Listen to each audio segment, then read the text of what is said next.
उत्तरी हिस्से के बाद अब दक्षिणी गाजा बना इजराइल का निशाना। एक ही हमले में मार गिराए 26 फिलिस्तीनी। अमेरिका के दबाव में इजराइल ने फ्यूल की सप्लाई से हटाई पाबंदी, लेकिन अल शिफा हॉस्पिटल पर कहर अभी भी जारी। जी हां दोस्तों, इजराइल हमास के बीच चल रही जंग में गाजा के हर एक हिस्से को निशाना बनाया जा रहा है। जिन लोगों को लग रहा था कि दक्षिणी गाजा इस लड़ाई में एक सुरक्षित इलाका है, उनकी उम्मीदों को करारा झटका लगा है, क्योंकि इजराइल की सेना ने अब दक्षिण में भी बमबारी शुरू कर दी है और लोगों के बचने के लिए कोई जगह बाकी नहीं रह गई है। आसमान से गिरने वाले बम हर रोज अपना कहर बरपा रहे हैं। इसी बीच इस लड़ाई से जुड़ी एक अच्छी खबर भी सुनने को मिली है कि इजराइल की सेना ने अब गाजा में फ्यूल की सप्लाई से पाबंदी हटा ली है, लेकिन इसके साथ ही अल शिफा हॉस्पिटल पर हमला अभी भी जारी है, क्योंकि इजराइल के सैनिकों ने इस हॉस्पिटल को खाली करने का आदेश दे डाला है। अब इजराइल आखिर इस हॉस्पिटल को क्यों खाली करवा रहा है? किसके दबाव में आकर उसने गाजा में फ्यूल की सप्लाई की पाबंदी हटा दी है और इस युद्ध का मौजूदा हाल क्या है?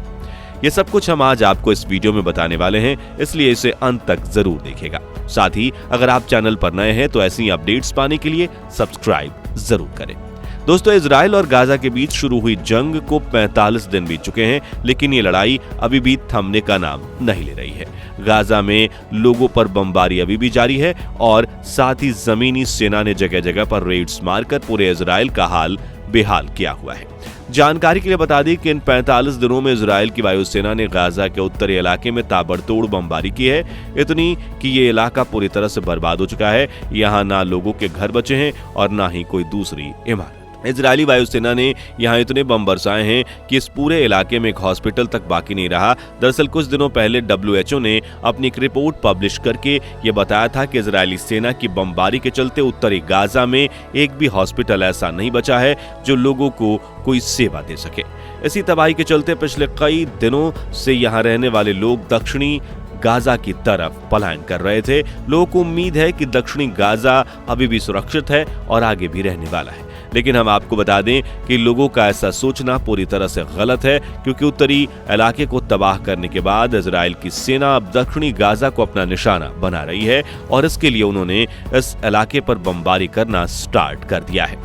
दरअसल अभी हाल ही में इजरायली वायुसेना ने दक्षिणी गाजा के खान यूनिस शहर पर ताबड़तोड़ बमबारी की है, जिसमें 26 फिलिस्तीनी नागरिकों ने जान गंवा दी है और इन 26 लोगों में कई सारे छोटे बच्चे भी शामिल हैं। वैसे ये पहली बार नहीं है जब इजराइल की सेना ने इस शहर को अपना निशाना बनाया है, बल्कि जब से यह जंग शुरू हुई है तभी से इस शहर पर छोटे मोटे हमले लगातार होते रहे हैं। हालांकि ये पहली बार था जब इस शहर पर इतनी जबरदस्त बमबारी की गई, मगर इस ताबड़तोड़ बमबारी के बीच इस युद्ध से एक अच्छी खबर भी सुनने को मिली है। असल में इजराइल की तरफ से यह ऐलान किया गया है कि अब वो गाजा में फ्यूल की सप्लाई पर लगाई गई पाबंदी को हटा रहे हैं। एक इजरायली ऑफिशियल की तरफ से यह जानकारी दी गई है कि इजराइल अब गाजा में हर 48 घंटे में 1,40,000 लीटर फ्यूल की सप्लाई को अलाउ करने जा रहा है। यानी अब से गाजा में हर 2 दिन के अंदर 1,40,000 लीटर फ्यूल पहुंचेगा। जानकारी के लिए बता दें कि 7 अक्टूबर को जब से यह जंग शुरू हुई है तभी से इजराइल की सेना ने गाजा में फ्यूल की सप्लाई पर रोक लगाई हुई थी। असल में यह युद्ध शुरू होते ही इजरायली सैनिकों ने पूरे गाजा को सीज कर दिया था, यानी गाजा के अंदर मदद के लिए भेजा गया खाना, पानी, दवाई और फ्यूल जैसी चीजों की सप्लाई पूरी तरह से काट दी गई थी। लेकिन जब इंटरनेशनल प्रेशर बढ़ने लगा तो इजराइल को अपना ये सीज हटाना पड़ा। हालांकि सीज हटाने के बाद भी उन्होंने फ्यूल की सप्लाई पर पाबंदी बरकरार रखी। गाजा में खाना, पानी और दवाइयां वगैरह तो मदद के तौर पर भेजी जाने लगी, लेकिन फ्यूल भेजना अभी भी बैन था। अब आपके मन में यह सवाल जरूर आ रहा होगा कि गाजा के लोगों के लिए फ्यूल इतना जरूरी क्यों है और इजराइल की सेना ने इतनी सख्ती के साथ इसके आने पर रोक क्यों लगाई थी। असल में गाजा के अंदर फ्यूल सिर्फ व्हीकल्स ही नहीं बल्कि कई सारी दूसरी चीजों जैसे पानी का उत्पादन करने वाले डिस्टिलेशन प्लांट्स को चलाने में, सीवेज पंपिंग में, मोबाइल नेटवर्क्स के पावर देने के लिए और हॉस्पिटल्स के जनरेटर चलाने के लिए इस्तेमाल में आता है। साथ ही हॉस्पिटल्स की एम्बुलेंस भी बिना फ्यूल के नहीं चल सकती हैं। ऐसे में गाजा के लिए जल्द से जल्द फ्यूल की सप्लाई का शुरू होना जरूरी था, मगर इजराइल ने फ्यूल की सप्लाई इसलिए रोकी हुई थी क्योंकि उसे को डर था कि हमास के फाइटर इस फ्यूल को हथियार की तरह इस्तेमाल कर सकते हैं। साथ ही वो फ्यूल ना देकर हमास के ट्रांसपोर्टेशन को ठप भी करना चाहते थे। इसलिए दुनिया भर से प्रेशर पड़ने के बावजूद भी इजराइल ने गाजा में फ्यूल के आने पर रोक लगा रखी थी, मगर अब अमेरिका के कहने पर इस पाबंदी को हटाया जा रहा है। असल में अमेरिका इजराइल का सबसे करीबी दोस्त है और इजराइल अपने इस दोस्त की बात कभी नहीं टालता है। ऐसे में जब इजराइल से रिक्वेस्ट करने की बात नहीं बनी तो दुनिया के कई देशों ने अमेरिका पर यह दबाव बनाए कि वो इजराइल को गाजा में फ्यूल आने की अनुमति देने के लिए मनाए, और अमेरिका पर जब यह दबाव ज्यादा बढ़ने लगा तो उसने इजराइल को गाजा में फ्यूल आने की अनुमति देने के लिए मना लिया। अमेरिका के एक ऑफिशियल की तरफ से यह बताया गया है कि गाजा में हर 48 घंटे के अंदर 1,40,000 लीटर फ्यूल आएगा। इसमें से 1,20,000 litre fuel distillation plant, sewage pumping, bakery और हॉस्पिटल के जनरेटर्स को चलाने में यूज किया जाएगा और बाकी का बचा 20,000 लीटर टेलीकॉम कंपनियों के टावर को पावर देने वाले जनरेटर में इस्तेमाल किया जाएगा। क्योंकि बिजली कटने और फ्यूल ना होने की वजह से गाजा में कम्युनिकेशन, मीडिया ठप पड़ने की बहुत दिक्कत आ रही है। गाजा में फ्यूल का आना एक बहुत ही बड़ी राहत देने वाली खबर है। आपको बता दें कि अकेले अल शिफा हॉस्पिटल के अंदर ही पावर कट होने की वजह से सिर्फ वीकेंड में 40 पेशेंट्स की मौत हो गई थी। इससे आप अंदाजा लगा सकते हैं कि हॉस्पिटल्स के जनरेटर को चलाने के लिए फ्यूल के आने की अहमियत कितनी ज्यादा है।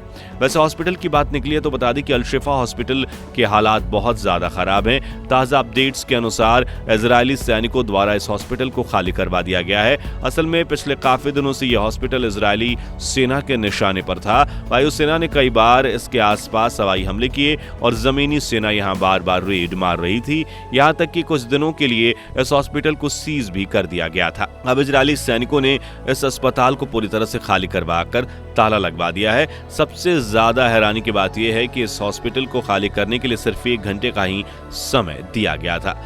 अब ये कोई छोटा मोटा हॉस्पिटल नहीं है जिसे चंद घंटों में खाली कर दिया जाए। हजारों पेशेंट्स को बिना एम्बुलेंस के दूसरे हॉस्पिटल्स में शिफ्ट करना, वो भी सिर्फ 1 घंटे में, एक नामुमकिन टास्क था। लेकिन बंदूक की नोक पर लोगों से अस्पताल को खाली कराया गया। रिपोर्ट्स की माने तो इजरायली सैनिकों द्वारा हॉस्पिटल में मौजूद हर एक इंसान के कपड़े उतरवाकर तलाशी ली गई। इसमें महिलाएं भी शामिल थी जो तलाशी के दौरान काफी शर्मसार हुई। यहाँ तक कि सैनिकों द्वारा उन लोगों के शवों को भी कब्रों से बाहर निकाल दिया गया जिन्हें कुछ दिन पहले अल शिफा हॉस्पिटल के अंदर एक बड़ी कब्र बनाकर दफनाया गया था। बहरहाल किसी तरह इस हॉस्पिटल को खाली करके सारे मरीजों को आसपास के दूसरे अस्पतालों में शिफ्ट कर दिया गया है। अब हॉस्पिटल को खाली करने की वजह से दुनिया भर में इजराइल की आलोचना हो रही है, लेकिन इस युद्ध में इजराइल का रवैया कुछ इस तरह का ही रहा है कि उसे किसी के कुछ कहने से कोई फर्क नहीं पड़ रहा है। वो बस किसी भी हाल में इस लड़ाई को जीतना चाहता है, फिर चाहे इसके लिए कितने भी मासूमों का खून क्यों ना बहाना पड़े। अभी भी गाजा के अलग अलग हिस्सों में इजराइल के हमले उसी तरह जारी हैं जैसे इस युद्ध के पहले दिन थे। लोग लगातार मर रहे हैं और इजरायली सेना गाजा में अपना दबदबा बढ़ाती जा रही है। असल में इजराइल का प्लान सिर्फ हमास को मिटाना ही नहीं बल्कि पूरे गाजा को अपने अधिकार में लेना भी है, और उत्तरी गाजा पर तबाही मचाकर उन्होंने इस बात को साबित भी कर दिया है। दरअसल अभी हाल में इजराइल की वायुसेना द्वारा उत्तरी गाजा के एक स्कूल अल फकूरा पर एयर स्ट्राइक की गई जिसमें 50 से ज्यादा लोगों ने जान गंवा दी, और इजराइल के हर एक हमले की तरह इस बार भी मरने वाले लोगों में काफी बच्चे शामिल थे। पूरी दुनिया चाहती है कि लड़ाई जल्द से जल्द रुक जाए, लेकिन इजराइल ऐसा करने के बिल्कुल भी मूड में नहीं है। ऐसे में अब इजराइल को रोकने के लिए दुनिया का कौन सा देश क्या रणनीति अपनाता है, यह देखने वाली बात होगी। वैसे आपके अनुसार इस युद्ध को रोकने का तरीका क्या है? कमेंट करके अपनी राय जरूर शेयर करें। बाकी दोस्तों, हमारी आज के इस वीडियो में बस इतना ही था। वीडियो अच्छी लगी हो तो इसे लाइक शेयर जरूर करना, और अगर आप हमारे फेसबुक पेज पर नए हैं तो पेज को फॉलो भी जरूर करें। मिलते हैं जल्दी ही एक और इंटरेस्टिंग वीडियो में, तब तक के लिए गुड बाय, जय हिंद।